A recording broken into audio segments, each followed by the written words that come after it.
டேய் ஊருக்குள்ள என்ன வெள்ளமாடா வந்துருச்சு? இல்லையாடா, திடீர்னு கேட்குற. அப்புறம் ஏன்டா சாமியார் பின்னால ஊரே வருது?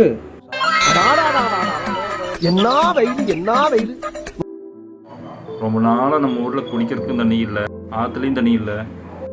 அதனால் வெளியூர்லேருந்து பெரிய சாமியார் கூப்பிட்டு வந்துருக்காங்க கிணறு வெட்ட. அடப்பாவிகளா, இந்த காலத்துலயும் இந்த மாதிரி ஃப்ராடு சாமியார்கள் நம்பிட்டே இருக்கிறீங்களாடா? என்ன மத்தியான நேரத்துல அமாவாசை நடந்து வருது? மாணிக்கா, இந்த இடத்துல நீரோட்டம் இருக்கு, கிணறு வெட்டு. குழந்தை பயப்படுது, வாய மூடாத்தா. உன்னால மூடவும் முடியாது. சத்தியமா இனிமே உன்ன சிரிக்க சொல்லவே மாட்டாத்தா. டேய் குண்டு பைப்ல எப்படி கோர்த்து விடுது பாரு. சொல்றா சாமி, உங்கள் சத்தியால வேற ஒரு இடம் காட்டுங்க.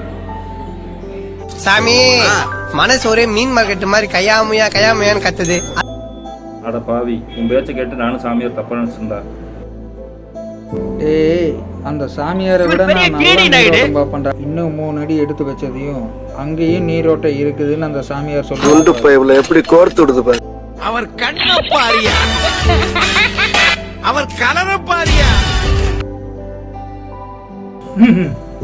மாணிக்கா, சாமி அடி ஆறே விடுது, கிணறு வெட்டிடு. அது அந்த ஆளோட சக்தியில வரலடா. அங்க பாடுறா இருக்கு பயப்புல.